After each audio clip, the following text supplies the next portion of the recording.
One in five suffer. Erase the stigma. Brain difference is not a crime. Mental health isn't just your problem. It's our problem. And now, Mental Health Monday with Marla and Dave. Welcome to Mental Health Monday.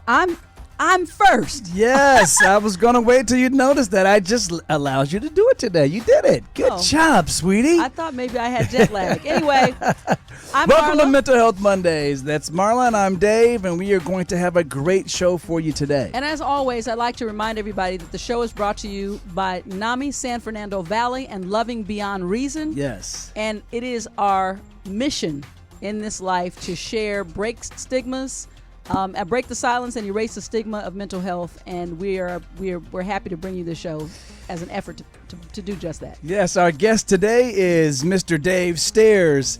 Dave is the former president of NAMI San Fernando Valley. He currently co-leads the Care and Share group. He also has an adult family member who suffers from high-functioning autism and a social anxiety disorder. We want to remind all of you that everyone at NAMI San Fernando Valley, both the experts, the friends. paid and the volunteers, those that work over at NAMI San Fernando Valley, provide an environment showing our community has unity and collaboration for a common cause, and that cause is mental health. Absolutely. So as usual, this is going to be an amazing Monday. So got to stay tuned. Absolutely. We'll be right back.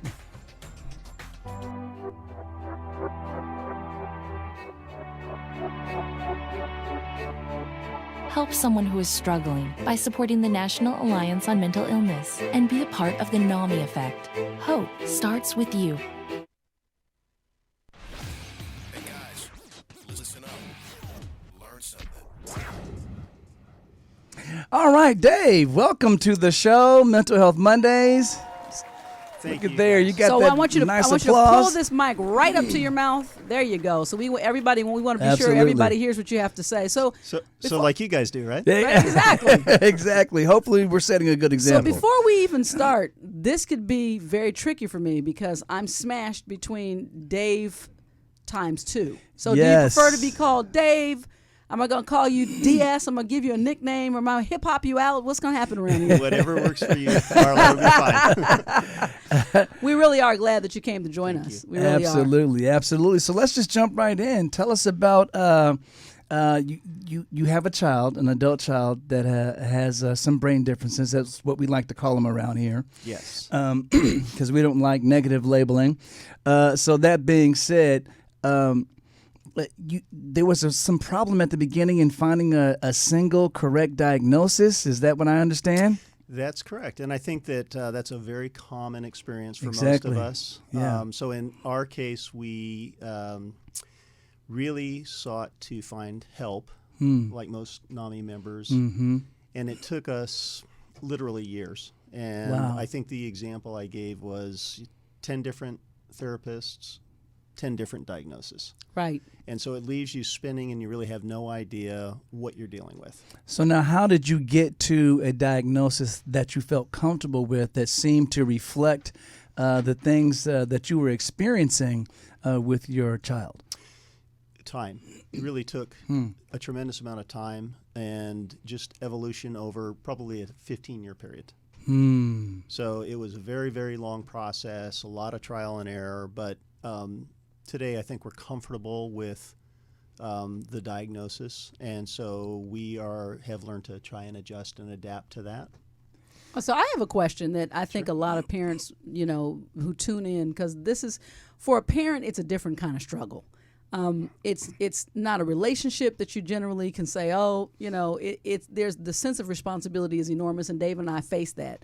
So we understand. So in that length of time and in that search, which I'm going to call it a desperate search for answers, because that's where I was, in a desperate search for answers. That's right. Did you ever, what was that feeling for you? And was there ever a moment, what kept you going? And did you ever feel like this is just hopeless? Did you reach a moment where you felt like you could just be lost in the abyss of behavioral issues and never know the reason? Yeah, I think if all of us are really very honest, I think it's not linear. The ride is up and down and all around, and I think what really helped in my situation is that my wife and I were able to, one would pick up where the other one Was exhausted. Yeah, and it wasn't it wasn't perfect. It was very difficult, but I think that in the end we love our children. Right. We want what's best for them. So you just hang in there. Right. You just hang in there. I was going to ask, and that was a very good question, and I appreciate that because experientially, that's what we all experience, kind of an up and down, pretty much whatever's necessary. There are good days and bad days, just like all of life. But what age did you start noticing something was different? Well, my wife is a special ed teacher, and so she already had some awareness, some training. And so she really noticed right from the get-go. Wow. With autism, there are a lot of signs, and so it could be something like, just as an example for the audience. So, like our loved one would never wear the socks right side out, but would reverse them.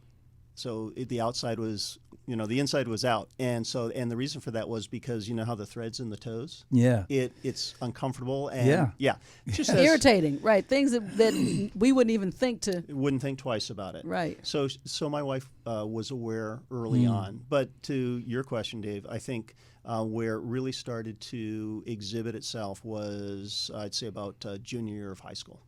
Right. Wow. That's where it really started to morph and mushroom and become very apparent. So I have a question. So education, you're mentioning, the different levels, and now you're talking about junior high.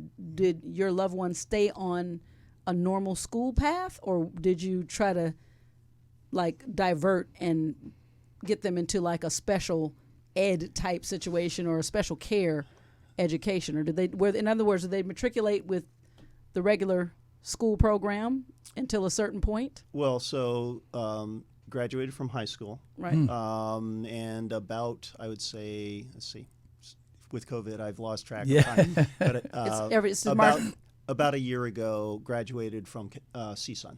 Oh, wow! Congratulations. Nice. Yes, congrats. And that was one of our goals. Education is very important to my wife and me. So, we were very thrilled that was an accomplished goal. Right. But, from 18 to, say, 30. Right. There were a lot of, it just took a ton of time that, an average person might take 5-6 years to complete the degree. So it took a little longer. Right. But very proud parents when that happened. Absolutely. Well, kudos to you and your wife for the determination to help your loved one reach the goals. Well, and I mean, that takes, for those of us who are on the inside, that takes a lot of dedication. The kudos really goes to our loved one. Of course. Because hanging in there year after year, I mean, I couldn't have done it. Yeah. I wasn't that enthralled with school, so I definitely couldn't have done it. Right, for sure. I definitely agree with that. And even with that, I think that, as we share this information, I know how much it gives other people, because when you're dealing with it, the goals that I'm listening to you and listening to the story of you and your wife and how you were navigating. And that's intriguing to me because you also had a goal that would help you as you stabilize your loved one first, but then to direct and to hang in there and to continue to assist. It was to a finish line. Well, to a finish line, and there were several goals along the way. The first one, trying to understand what we were dealing with. A second one, to try and educate ourselves to better deal with the situation. The third one, and I know it sounds bad, but as things evolved and things got very chaotic and extremely difficult, things like, okay, let's not do anything that's going to result in an arrest. Yeah. Those types of issues, and those were very serious issues for us. So, and we were just, we were very blessed that Indeed. we were able to. And then when we come back from this next break, we're going to talk about those issues of avoidance for those of us who are assisting our adult loved ones, as well as the goals that you have achieved and now that your loved one's living independently. We have more with Dave Stairs when we come back. When Dave and Marla get together, it's hot.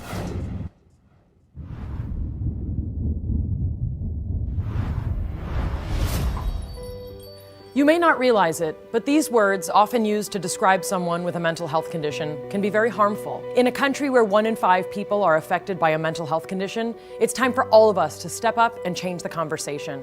Just because someone's struggle isn't obvious on the outside doesn't mean they aren't hurting on the inside.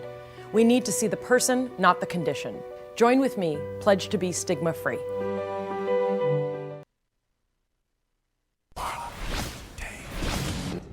It's time for the Mental Health Minute with Marla and Dave.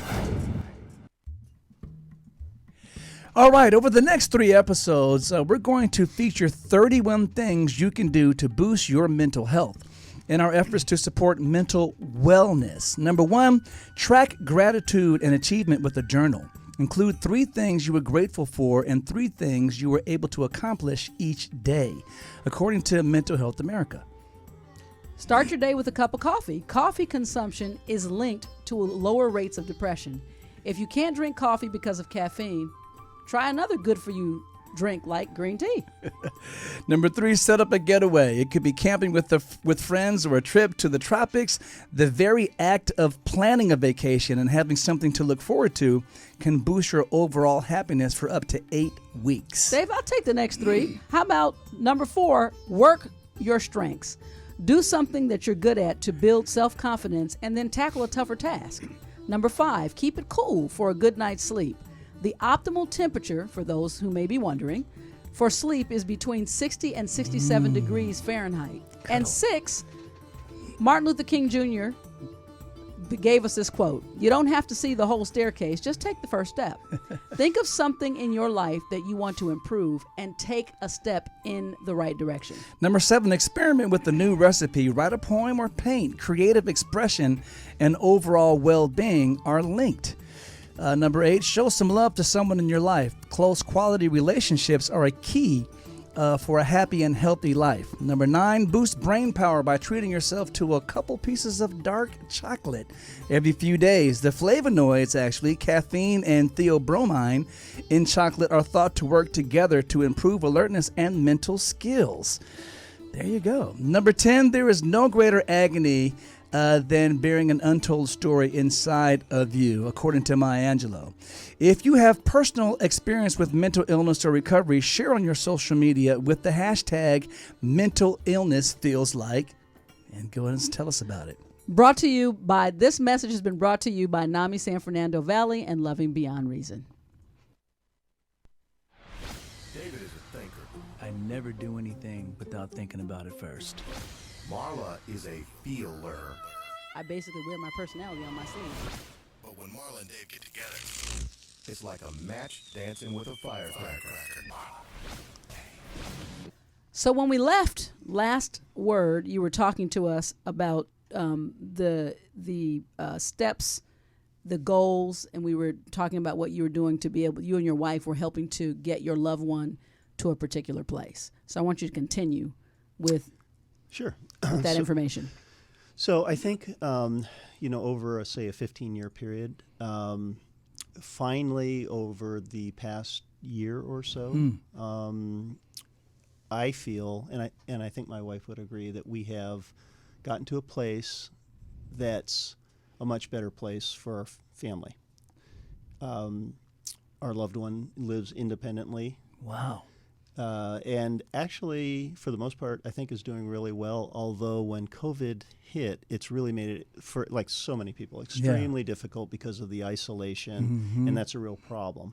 But we do the best we can under these circumstances to be supportive and try to do those things that are taking care. Well, so not only have you, which is very encouraging for us, not only have you guys reached certain milestones, but the ultimate milestone of independent living. Yeah. For a lot of us, that is seems like a long way off. We're not there. We're not there yet, working but on it. I mean, we have the same goals. And so I was very, I kind of, just my ears perked up and my eyes just got wide when I read that you have sort of a focus on making sure that when you're the caretaker for someone that has special needs or someone with brain differences, to make sure that you're financially set up so that if something were to happen to you, your loved one can still have some type of normal life and be supported. Yeah, I think really the long-term plan, especially for parents, families, where there's an only child, which is in our case. I think that really the goal is to set it up in a way so that when we're gone, there will be a support system. And there's there's a lot of information out there available which I had no clue about. And through coming into contact with NAMI and then just finding different people who had information and then talking with them, it leads to a kind of a framework on what steps need to be taken. And so as an example, we have a trust, we have a family trust, and then we learned that we needed to have a special needs trust. Is that in addition to the family trust, or is that in addition to? So the step there is that the trust, the family trust, was amended to incorporate the special needs trust. And the idea is, and I'm not an attorney, so this is not legal. This is not legal advice. The following information is not brought to you by Legal Services. All right, but the idea is to tee it up so that whatever assets that we've been able to accumulate over our lifetimes, when the second person passes, then the idea is to be able to financially fund the special needs trust. So, and if we've done our job right, then hopefully the loved one doesn't outlive the money. Yeah, but when you're taking care of someone else, it's not just the money. What about, is it other people that are going to help facilitate these things? Is the whole system, is that part of the trust as well? It's well, and the main reason why I'm asking you this is because not many of us know that is something that is a necessary step that I was literally looking critical. around for my pen because I'm really I would like to. I have one here for you. I want to write. Don't you hold back, Dave. Don't hold back. No, it's critical, and I really strongly urge parents, single parents, couples, whatever the situation is to think a little longer term, especially in cases where it's an only child. What will happen when parents are gone? Yeah. And so it's really a critical issue that people have to think about. So I think going back to the earlier question, one of the things that we're looking into currently is in-home services provided through the state of California. And the reason that that's important is because our loved one doesn't drive. And so getting to doctor's appointments, very, very difficult. Recently, relying on public transportation, 3 appointments were missed. Yeah, it makes it extremely difficult because it's not reliable. So, in-home supportive services may be willing to provide assistance with driving, possibly cooking, those types of things. Our loved one is very capable and can manage a lot of things, but cooking, there's certain activities that probably won't be able to do. Yes, the foresight that your family has is amazing, and it's encouraging to us. And we're going to continue this conversation with Dave Steers after the poll question.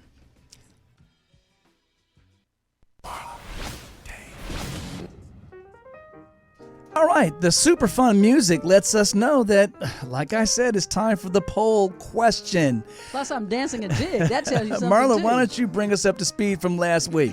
Last week we learned that most Americans lack access to adequate mental health treatment. In the United States, how many adults with mental illness report that they cannot get treatment even after trying and exhausting all of their options? A, 3 million, B, 6 million, or C, 9 million? Yes, that was the question that we asked you last week, and the answer is ding, ding, ding. Dave, what's your guess? The question I'll again, ask her in the again. U.S., how many adults with mental illness report that they cannot get treatment even after they- trying and exhausting All all their options? 3 million, On- 6 million, or 9 million? Oh, I would think 9 million. And you are absolutely correct, and it's a very difficult Both thing. of and the Daves are it's- smart. It is unfortunate that the number is that high, Yeah, that but is sad. that's something that gives us our work is cut out for us. Our question this week, and this might be surprising, according to Starting Point Behavioral Healthcare, the question is, which of these conditions are you most likely to develop? A, diabetes, B, cancer of any kind, C, mental illness, or D, heart disease? What do you think? Gotta believe it's C. We'll find out that answer. Marla, how are they going to find out? We won't know if Dave is continuing his smart reign until next week. You're going to find out by going to any of our social media sites. Please, we want to hear from you. Cast your vote. Vote.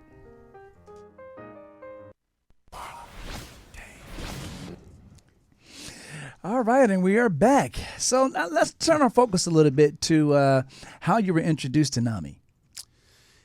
So mine is a little unusual route. I have a friend of mine, a good friend of mine, who used to be a reporter for out in San Bernardino until he was laid off.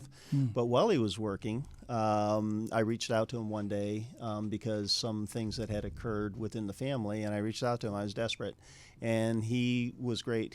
They have resources. Yes. Right. So almost came back to immediately to me and said, check this organization out, NAMI. Wow. And that was really the first time I was aware of the organization. Wow. And how soon were you introduced? Did you realize that you want to start volunteering your time, or did you start with volunteering or go straight to, because you eventually wound up to be the president of the San Fernando Valley chapter? Well, it's one of those deals where nobody really wants to do it. Right. So it isn't as great as it sounds. So really what happened was I was very focused because of what was happening in our family. I was very focused, and I was very desperate for answers.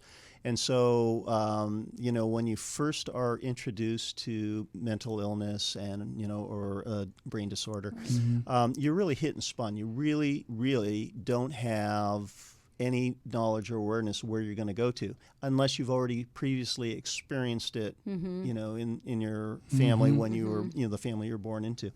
So in our case, we didn't have any experience. And really what happened was, as I got involved, I realized that I needed a lot more information, and I needed to come into contact with people that could answer my questions. And so I'd like to tell you it was altruistic and that, I'm such a wonderful person. Hey, man. But the reality is that I had a very definite idea in mind. I was focused on trying to meet people that could open up doors and help me help our loved one. And so that was my goal primarily. And then as we got involved, I just felt that it was really a responsibility, a duty to give back. And so I volunteered in a number of different capacities. But many of the people that I met and worked with over the years felt exactly the same way. So we were volunteers. Yeah. And that's what I was discussing that with David in the car, that I think that one of the unifying, amazing things that I've now come to know is that no matter who comes into NAMI in what capacity and where life takes them outside of even a functioning capacity within NAMI, the family of support and help of mental health is never ending. Like it's so much a part of once the awareness happens and you understand more about the suffering and the support, both of them, then to me I know that I will be working on this. We've been talking about many different things. I told David, no matter where I go in this world, no matter where I go on this earth, until I am no more, this will be at the forefront of the drive of all that I do and all that I am, because I've been awakened to something that so many of us are connected. No, in this way. there is no question about it, Marla. And at the end of the day, we still joke about it. And we say, this is the club that nobody wants to be a member of. A member of one. I say even my worst enemy, I wouldn't want to give you a card. And unfortunately, so many of us are members of this club, and more so than many of us care to admit. Tell us about the Care and Share group that you co-lead. So there's actually two different types. There's a group meeting, and there's Care and Share. Okay. And honestly, I've kind of forgotten the difference. I think one is like officially sanctioned, which is the group meeting. The other one is Care and Share. And I actually answered that as part of the questionnaire before you invited me. So my co-partner would probably be on me if I didn't clarify and say, no, he and I actually run a group meeting. I see. Okay. Which is the Get it right, Dave. Yes. Yes. So is it more of a meeting where you get to kind of share your experiences that you're dealing with on a regular basis, or? Well, they're fantastic, and I really encourage anyone who is just getting acquainted with the organization to come to group meetings.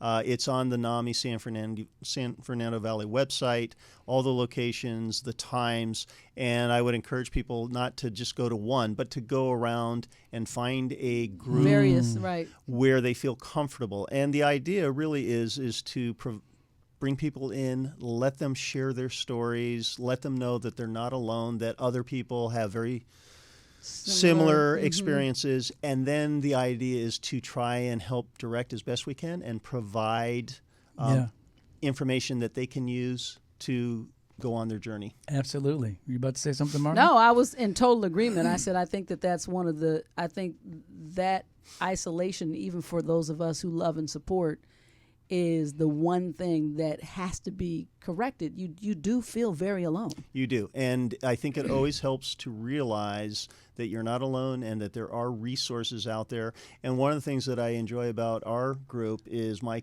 co-leader works for the Department of Mental Health. Wow. So he and I, between the two of us, it's really a great balance because he is very up to date and current on what exactly is going on. Pertinent information. On the streets, Yeah, absolutely. So he's great.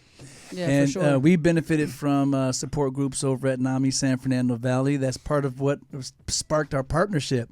And we really encourage you, like Dave was saying, there's so many different groups, family to family, Care and Share, the peer-to-peer group, and just numerous. Regardless of whether or not you have a loved one who is suffering or whether or not you just want to give back to the community, we need you. We need your time. All volunteers are welcome and appreciated. Absolutely. It's been a great conversation, and we're going to come back and wrap things up. up. We're not done just yet. We'll be back. With Dave Stairs. Bad. You're worthless. Don't trust them. They'll hurt you. You're worthless. It's pointless.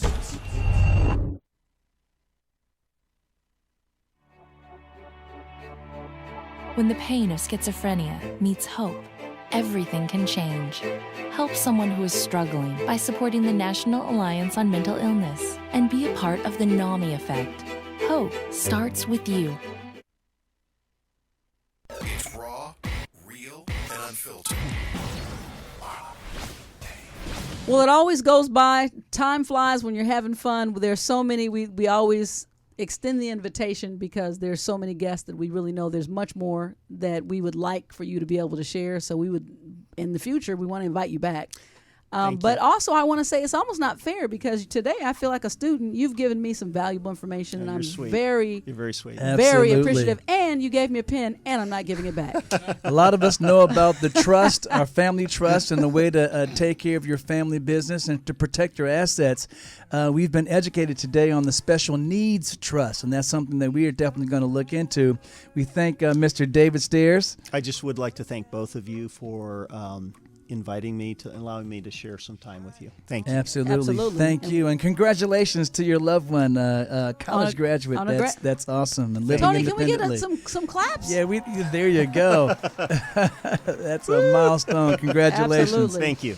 Indeed, and we will see you guys next week. Next week, we'll be joined by Kale Lowry of MTV's Teen Mom, and we're going to have a great conversation about kids, postpartum, and life. Don't go anywhere. Tune in every Monday. We'll see you here. I would be the sunlight in your universe.